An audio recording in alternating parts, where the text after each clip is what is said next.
بەڵێ بەڕێزان لە هەولێر پانێڵێک ساز دەکرێت لەسەر گەورەوی و گرنگی باڵاپۆشی و ڕەوانەوەی هەموو ئەو گومانانی کە لایەن نێرانی ئیسلامەوە بەرامبەر با حیجاب دەکرێت لەم بارەیەوە پامنێرمان ئەیمران ئەمیر راپۆرتێکی بۆ ئامادەکردوین فەرموون با پێکەوە بینێربین.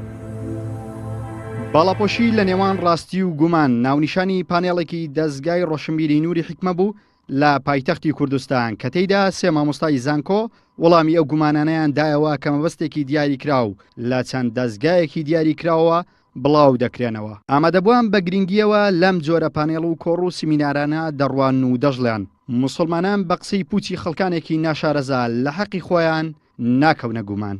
لە حکمەتەکان حکمەتێکی زۆر گرنگە و ئەوڕۆ جیهانی ڕۆژ ئاوا تەفسیری ئەو حکمەتە دەکات کە لە ڕاستیدا باڵاپۆشی بریتیە لە پاراستنی ئافرەت لەوەی کەوا ئازار نەدرێت، لە پاراستنی ئەوەی کەوا ئازار نەدرێت. ئێمە دەزانین ئەگە کریستالێکی جوانمان هەبێ لە ماڵ، کریستالێکیان ئەوانەیە کە لە وڵاتانەوە دێن هەروانیان فڕێ بدرێت ناو شتێک، چونکە ناسکە بۆ ئەوەی ئازار نەدرێت لە نێوان چەندەها بەرەکدا دەدرێت. خوای گەورە سوبحانەه وتەعالا پەروەرێنمان ئافرەتی بەو کریستالە ناسک و نازدارە داناوە.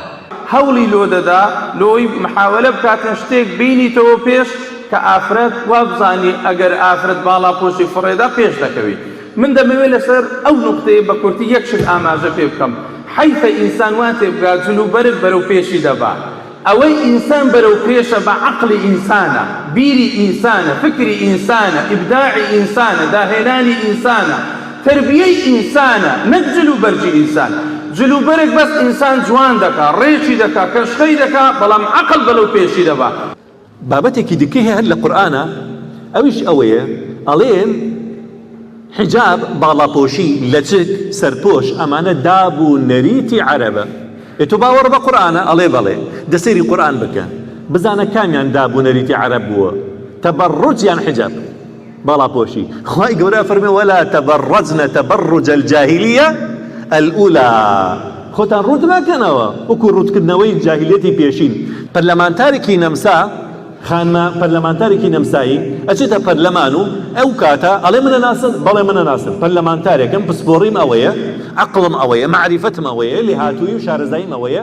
اینجا دوایەوە لە چکێکە کاتە سەری ئەڵێ هیچ گۆڕام عەقڵم کەمی کرد، پسپۆڕەکەمتان لێسەندەوە، حەسانی دیپلۆماسیتان لێسەندمەوە، باشە ئێستا ناتوانم کاری سیاسی ئەنجام بدەم.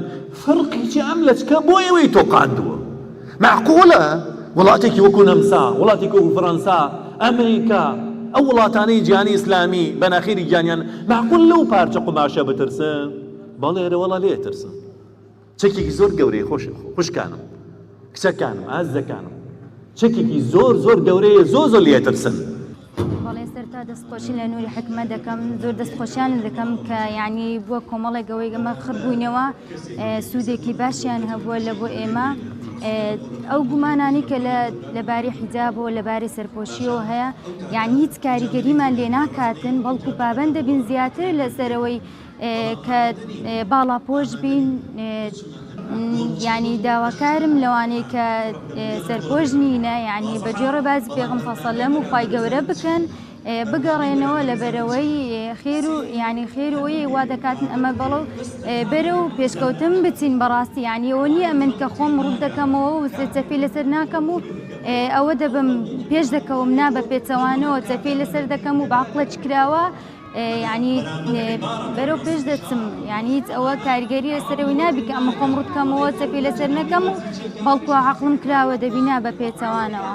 هەرچەندە لە ماوەی ڕابردوو کۆمەڵی گومان لەلایەن کۆمەڵە خەڵکەوە لەسەر باڵاپۆشی و حیجاب دروست کراوە، بەڵام ئەوەی لێرە بینیتان وەڵامی تەواوی ئەو گومانانە دراوە کە لەسەر حیجاب و باڵاپۆشی دروست بووە و ئافرەتانی موسڵمان لێرەوە پەیمانیان نوێ کردەوە کە زیاتر جەخت لەسەر حیجاب و باڵاپۆشەکەیان بکەنەوە و ئەوەیان ڕاگەیان کە ئەم گومانانە هیچ کاریگەریەک بەسەر ئەوانەوە ناکە، بەڵکو تیشتر و بەخوەتریانەکە بۆی زیاتر داوا بۆ باڵاپۆشی و حیجابەکەیان بکەن. ئیمران ئەمیر لە شاری هەولێرەوە تایبەت بە بەرنامەی پەیامی ڕۆژ.